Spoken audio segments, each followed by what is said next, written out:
Hello दोस्तों, दिशा के online class में आप लोगों का स्वागत है। पिछले क्लास में मैंने आप लोगों को क्वालिटेटिव प्रॉपर्टीज़ के बारे में पढ़ाया था। क्वालिटेटिव प्रॉपर्टीज़ क्या होता है, कितने टाइप का होता है, तो बताया था कि there are 4 types of qualitative properties. Qualitative properties इसको कहते हैं। Qualitative properties are those properties which depend upon number of solute particle rather than on their identity. मतलब वैसा प्रॉपर्टी जो कि नंबर ऑफ सॉल्यूट पार्टिकल पे डिपेंड करता है, उसके आइडेंटिटी या नेचर पे डिपेंड नहीं करता, उसको हम लोग कॉलिगेटिव प्रॉपर्टीज कहते हैं। और 4 कॉलिगेटिव प्रॉपर्टीज क्या पढ़ाया था। पहला होता है relative loading of vapour pressure, दूसरा होता है आपका एलिवेशन ऑफ बॉइलिंग पॉइंट, तीसरा है डिप्रेशन ऑफ फ्रीजिंग पॉइंट, चौथा पॉइंट जो होता है वो होता है आपका ऑस्मोसिस ऑस्मोटिक प्रेशर। तो before going to start I would like to make you familiar osmosis. Osmosis होता है क्या, ऑस्मोटिक प्रेशर्स के बात करते हैं।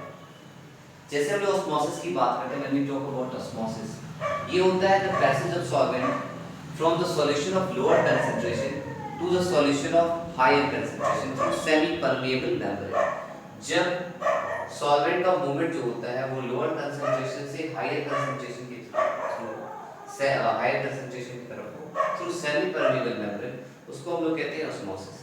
और ऑस्मोसिस के लिए सबसे इम्पोर्टेंट पॉइंट दिमाग में रखना है कि इसमें सेमी परमेबल मेम्ब्रेन एक प्री रिक्विजिट है या एक रिक्वायरमेंट है। यानी अगर सेमी परमेबल मेम्ब्रेन ना हो तो ये प्रोसेस ऑस्मोसिस नहीं कहलाएगा, वो एक डिफ्यूजन का प्रोसेस होगा। तो there is difference between diffusion and osmosis. तो before going to discuss difference between osmosis and diffusion, I would like to make you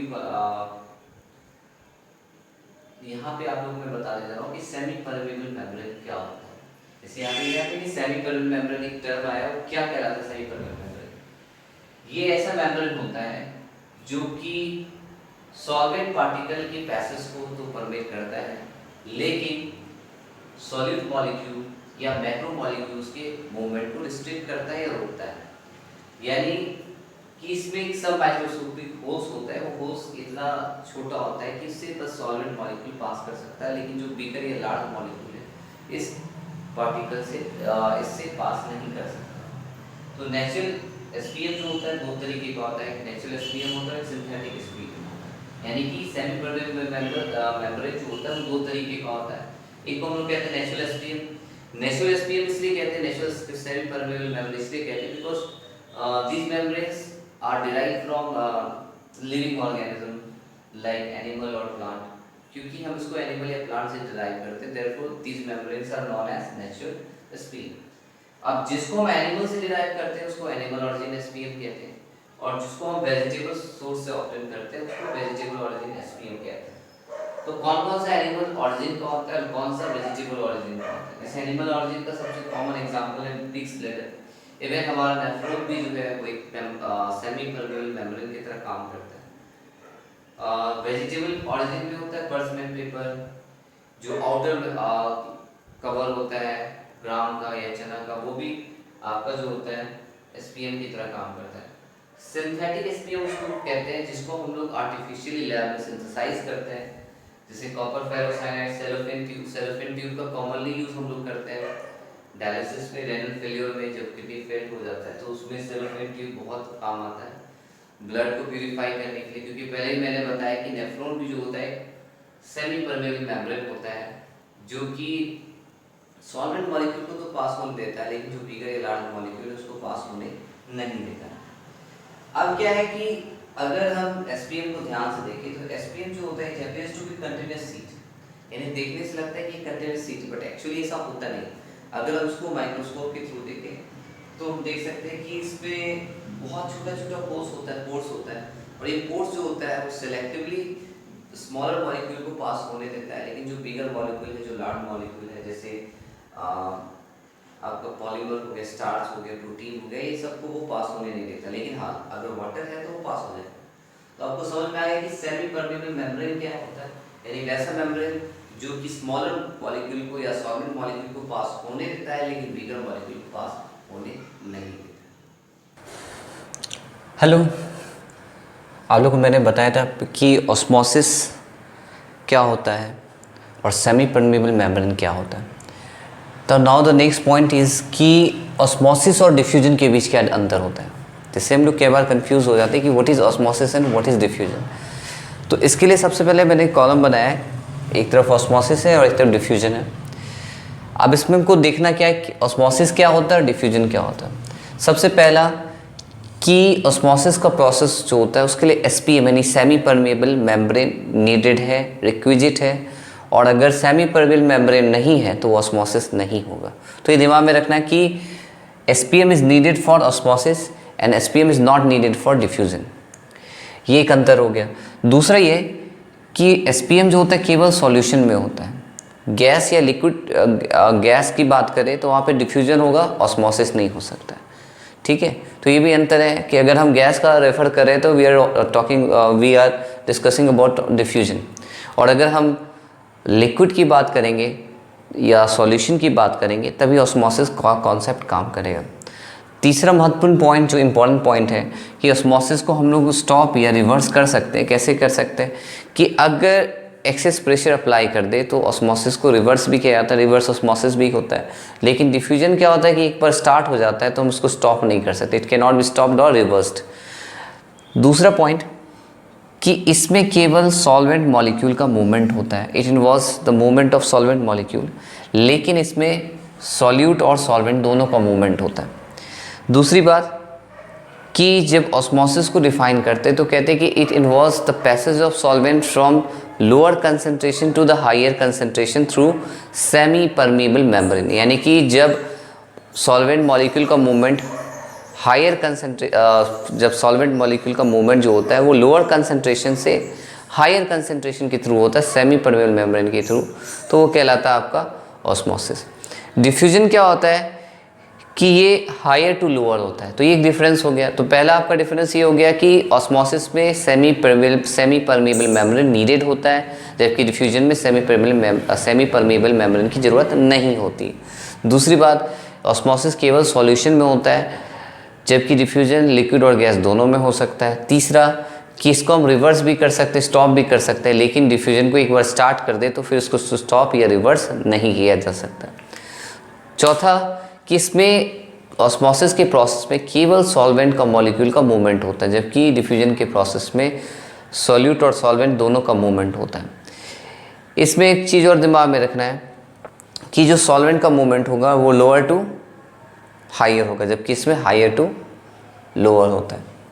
अब ऑस्मोटिक प्रेशर की बात करते हैं कि it is the excess pressure that must be apply to the solution side, जिससे हमें एक दिमाग में रखना है कि ये आपका सॉल्यूशन है लोअर कंसंट्रेशन का और ये आपका सेमी परमेबल मेम्ब्रेन है। अब इस पे जो प्रेशर बिल्डअप होता है due to semi permeable membrane, यही आपका ऑस्मोटिक प्रेशर, इसको हम लोग पाई से डिनोट करते हैं। अब क्या है कि अगर पाई और पी बराबर है, पाई यानी कि एक्सटर्नल और ऑस्मोटिक प्रेशर बराबर है, तो मूवमेंट पॉसिबल नहीं है, ना तो ये इधर जाएगा ना इधर जाएगा। तो ये तभी पॉसिबल है, इसको हम रिवर्स तभी कर सकते हैं, अगर हमको रिवर्स करना हो तो प्रेशर को ज़्यादा रखना होगा तो रिवर्स हो जाएगा ये, ठीक है। और अगर प्रेशर कम है एक्सटर्नल तो ऑस्मोसिस का प्रोसेस जैसे नेचुरली होता है वो वैसे ही होगा। तो osmotic pressure is denoted by pi, तो हम ये लिख सकते हैं कि it is denoted by pi.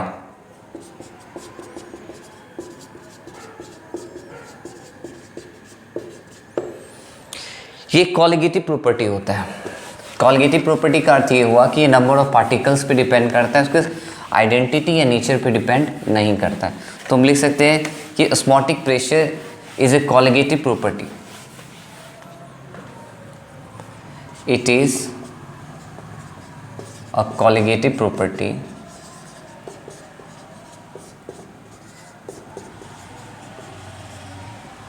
because it depends on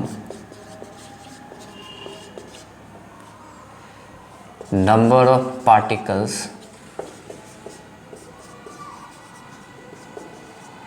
not on their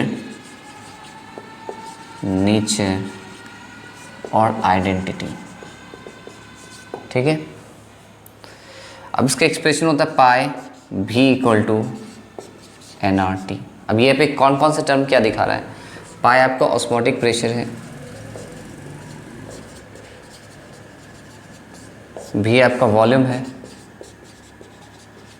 N आपका नंबर ऑफ मोल्स है, R जो हो गया आपका यूनिवर्सल गैस कांस्टेंट है,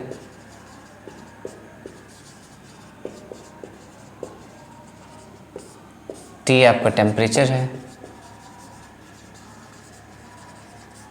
ठीक है। तो पाई भी इक्वल टू nRT हो गया, यानी pi stand for osmotic pressure, B stand for volume, N stand for number of mole, R stand for universal gas constant, T for temperature. अब अगर हम चाहें तो उसको और मॉडिफाई कर सकते हैं, लिख सकते हैं N/B equal to RT, therefore pi equal to CRT। यहाँ पे C आपका क्या दिखा रहा है, मोलर कंसंट्रेशन, यहाँ पे C दिखा रहा है आपका मोलर कंसंट्रेशन। अब क्या है कि अलग अलग कंडीशन के हिसाब से ये वेरी करेगा। जैसे अगर हम कह दें तो हम कह सकते हैं कि पाई जो है, यहाँ पे कौन कौन सा वेरिएबल टर्म है, C और T है, तो हम कह सकते हैं कि pi is function of C and T, यानी C को बढ़ाएंगे, पाई इंक्रीज करेगा जब हम C यानी कंसंट्रेशन को बढ़ाते हैं, ठीक है। यानी जितना हायर कंसंट्रेशन होगा ऑस्मोटिक प्रेशर उतना अधिक होगा, यानी इसको अगर चाहे तो हम लिख सकते हैं कि पाई प्रोपोर्शनल टू C, इसलिए पाई1/पाई2 इक्वल टू C1/C2। देखिए यहाँ पे वेरिएबल को कांस्टेंट रखना है, यहाँ पे कांस्टेंट T भी लिख देना, टेम्परेचर कांस्टेंट होना चाहिए। यानी कि अगर हम C1/C2 का रेशियो 1 ले लें, देन पाई1/पाई2 का रेशियो भी 1 हो जाएगा, इसलिए पाई1 जो होगा वो पाई2 के बराबर होगा। अब ये प्रश्न ये उठता है कौन सा सॉल्यूशन है ये आपका हो गया आइसोटोनिक सॉल्यूशन,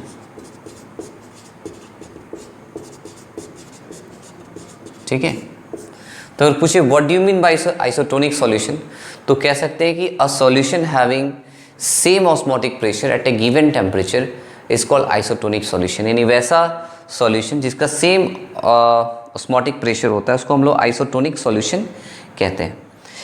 अब अगर इस तरह के सॉल्यूशन को हम सेमी परमेबल मेम्ब्रेन के थ्रू सेपरेट करते हैं तो there would be no osmosis, यानी कि no osmosis occurs between the two solution having same molar concentration. So there should be difference in concentration, only there would be flow of solvent molecule.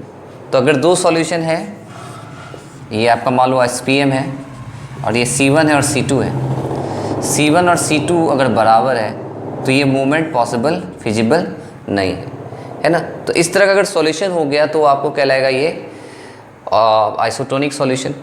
तो हम एक चीज़ दिमाग में रखते हैं, इसका बहुत ज़्यादा बायोलॉजिकल सिग्निफिकेंस है, खास करके जब हम इंट्रावेनस इंजेक्शन डालते हैं तो हमें दिमाग में रखना होता है कि मेडिसिन को जब इंट्रावेनसली इंजेक्ट करते हो तो वो 0.9%, यहाँ पे एक चीज़ दिमाग में रखना है कि 0.9% मास बाय वॉल्यूम NaCl ये आइसोटोनिक टू ब्लड होता है, ये ब्लड के आइसोटोनिक होता है। यानी कि अगर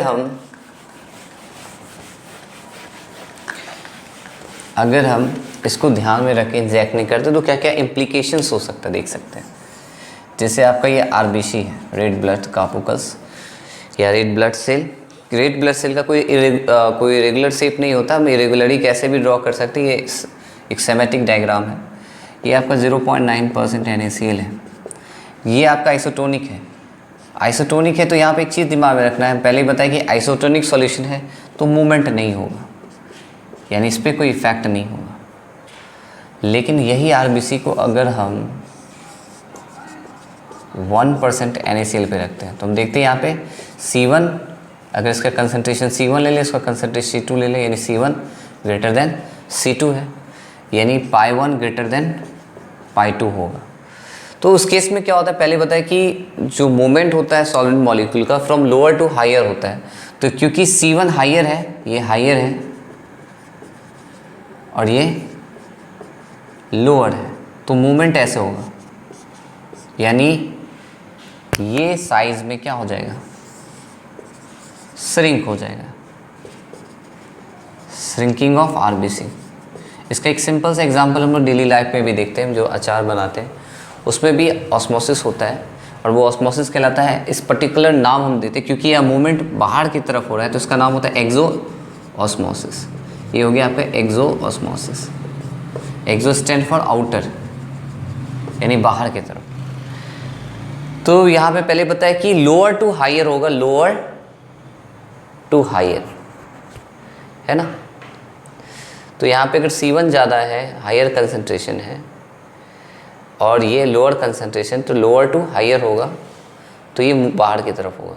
दूसरा केस हो सकता है कि अगर आपका ये RBC है लेकिन 0.5% NaCl है, ठीक है, तब क्या इफेक्ट पड़ सकता है। तो यहाँ पे आपको देख सकते हो C1, अगर उसको हम कंसंट्रेशन C1 मान लें और उसका कंसंट्रेशन C2 मान लें, तो C1 लेस देन C2 है, तो ये लोअर हो गया कंसंट्रेशन, और ये हायर कंसंट्रेशन हो गया, ये हायर कंसंट्रेशन हो गया।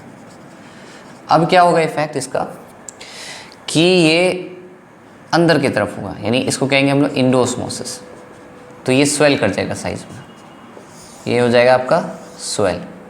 तो ये इफ़ेक्ट हम लोग कॉमनली यूज़ भी करते हैं, और इसी कॉन्सेप्ट का यूज़ करके हम लोग गार्गलिंग करते हैं। गार्गलिंग में भी क्या होता है कि नमकीन पानी से जब गार्गलिंग करते हैं in order to clear our neck, ताकि जो भी कहीं अटका हुआ हो वो बाहर निकल जाए। नहीं, थ्रू किस प्रोसेस के थ्रू, एक्सो ऑस्मोसिस के थ्रू। तो ये दिमाग में रखना है। अब क्या क्या वेरिएबल्स होता है जिस पे ऑस्मोटिक प्रेशर डिपेंड करता है, उसको बताते हैं।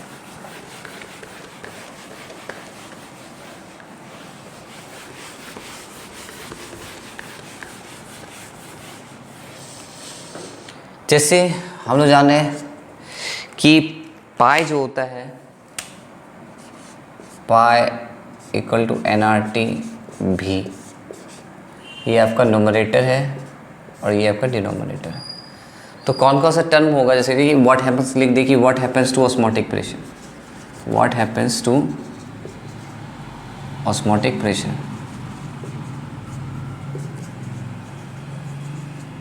ठीक है। जैसे कहते हैं when solute is added,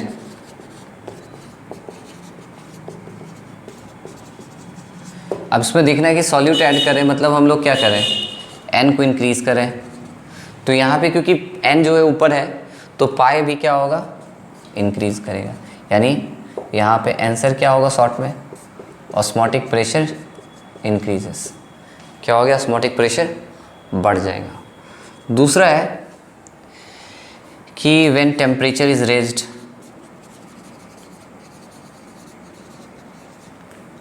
when temperature is raised, ठीक है। तो यहाँ पे हम देख सकते हैं pi is a function of temperature, और कैसे है, क्योंकि ऊपर आ रहा है इसका अर्थ है पाई प्रोपोर्शनल टू टी है, टी बढ़ेगा तो पाई भी इंक्रीज करेगा, ठीक है। कह दे when a solution is diluted, तो यहाँ पे अगर वॉल्यूम बढ़ रहा है तो ऑस्मोटिक प्रेशर जो होगा वो डिक्रीज करेगा। तो ये तीन कंडीशन हम दिमाग में रख सकते हैं कि what happens to osmotic pressure when solute is added. तो जब हम किसी सॉल्यूट ऐड करते हैं तो मोलर कंसंट्रेशन बढ़ेगा, मोलर कंसंट्रेशन बढ़ेगा तो ऑस्मोटिक प्रेशर भी बढ़ जाता है, ठीक है। टेम्परेचर रेज करेंगे तो भी ऑस्मोटिक प्रेशर बढ़ेगा, जितना हायर टेम्परेचर होगा ऑस्मोटिक प्रेशर उतना अधिक होगा। जब हम सॉल्यूशन को डाइल्यूट करेंगे तो वॉल्यूम बढ़ेगा, लेकिन क्योंकि वॉल्यूम डिनोमिनेटर में आ रहा है, नीचे आ रहा है, इसका अर्थ है ऑस्मोटिक प्रेशर घटना।